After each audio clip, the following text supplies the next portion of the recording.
Good morning, student. This is Nandita Singh from Lokmanya Tilak School. I am going to explain you chapter 15 of science. The chapter name is water, the life-giving liquid. इसका first second third part में पढ़ा चुकी हूँ. First second part पढ़ा चुकी हूँ. आज third part है. Special properties of water.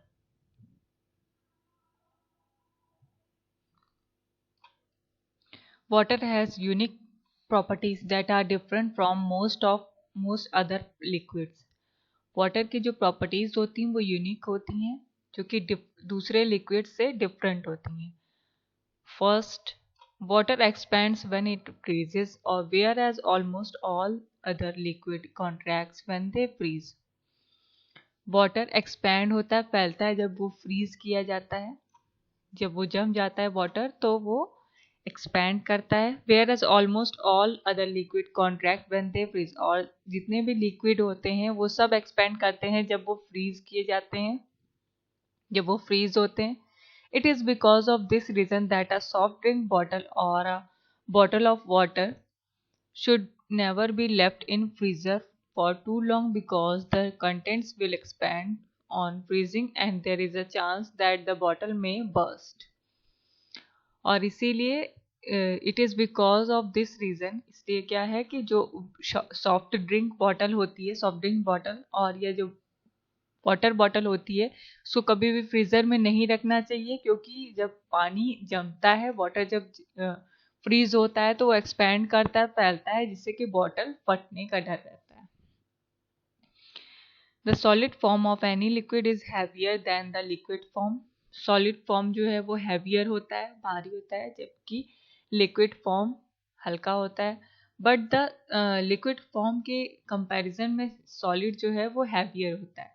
But the solid form of water is lighter than it's liquid form. लेकिन जो सॉलिड फॉर्म ऑफ वाटर होता है यानी कि आइस, वो लाइटर होता है इसके लिक्विड फॉर्म से. But the solid form of water is lighter than it's liquid form. और उसके लिक्विड फॉर्म से हल्का होता है.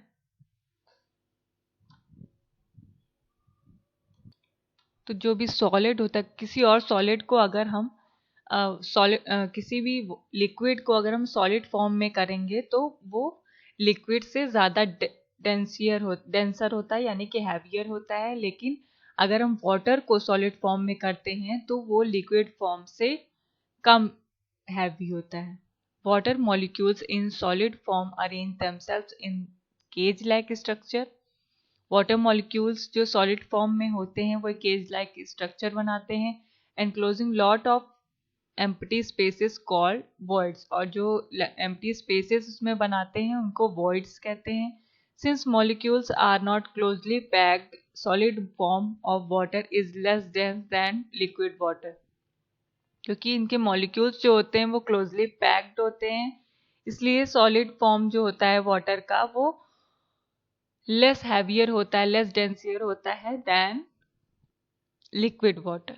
As a result ice floats on water. इसीलिए बर्फ जो है वो पानी पर तैरती है. This unusual property of water is important in nature. ये जो अनयूजुअल प्रॉपर्टी है वाटर की वो इम्पॉर्टेंट है नेचर में. In the areas with low temperatures, the upper layer of water freezes. और जहाँ पर ऐसे एरिया जहाँ पर टेम्परेचर बहुत कम होता है, वहाँ पर ऊपर का अपर लेयर जो होती है वाटर की, वाटर बॉडीज की, वो फ्रीज हो जाती है, जम जाती है. Since ice is lighter than water, it floats on the surface of water bodies. जो कि मैंने क्या बताया आपको कि वाटर जब सॉलिड हो जाता है तो वो लाइट होता है इन कंपैरिजन टू लिक्विड. तो यहाँ पर वही बताया जा रहा है कि आइस जो होती है वो लाइट होती है वाटर के कंपैरिजन में, इसीलिए वो वाटर बॉडीज के ऊपर आइस फ्लोट करती है, तैरती रहती है. The frozen layer of ice insulates the water underneath from freezing temperature above. Frozen layer जो होती है आइस की वो insulates the water underneath from freezing temperature above. और जब फ्रीजिंग टेम्परेचर बहुत ज़्यादा बढ़ने लगता है तो आइस जो है वाटर के ऊपर तैरती रहती है।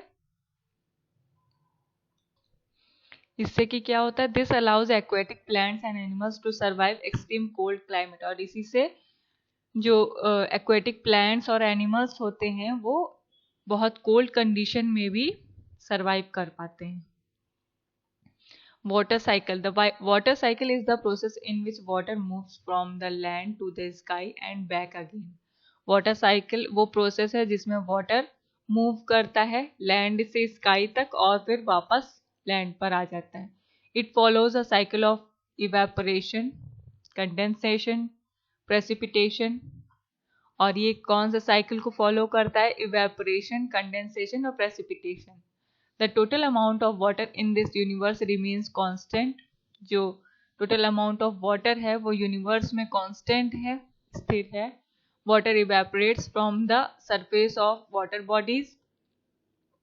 और water bodies के surface पर जो water है वो evaporate होता है, भाप बनता है. The rising water vapor cools down. और जो water vapor जो cools होता है and condenses to form water droplets. और जो वाटर वेपर उड़ करके आसमान में जाता है वो कूल डाउन हो करके वाटर ड्रॉपलेट के रूप में यानी कि पानी की बूंदों के रूप में नीचे लैंड पर गिरता है. These water droplets collect together to form clouds. और ये वाटर ड्रॉपलेट्स जब एक साथ कलेक्ट हो जाती हैं तो क्लाउड्स बन जाती हैं. As more and more water vapour cools into the clouds, the water droplets that form the clouds become larger and larger. और जितनी ज़्यादा वाटर वेपर्स कूल्स होती हैं उतना ज़्यादा ड्रॉपलेट्स इकट्ठा होता है जिससे कि बड़े बड़े क्लाउड्स बनने लगते हैं.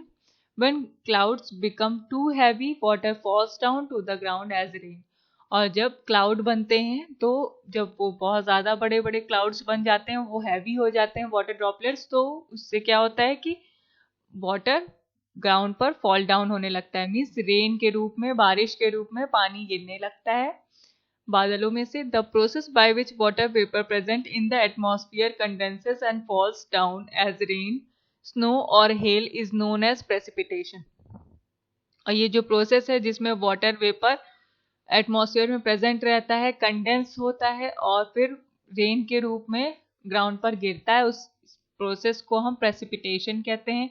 This rain water collects together to give rise to different water bodies. और ये रेन वाटर जो है कलेक्ट होकर के वाटर बॉडीज बनाते हैं जैसे rivers, lakes, ponds, sea and ocean. The water in these water bodies evaporate due to the heat of the sun and the cycle continues. और वाटर बॉडीज में जो वाटर इवेपोरेट होता है सन की मदद से, सन की हीट से, वो दोबारा से रिसाइकल होने लगता है. This cyclic movement of water from the earth to atmosphere and back to the earth makes up the water cycle. और ये जो साइकिल है, मूवमेंट है वाटर का, जो अर्थ से एटमॉस्फेयर में जाता है फिर दोबारा से अर्थ पर आता है, ये वाटर साइकिल बनाता है. Now I am going to end this class. Good day.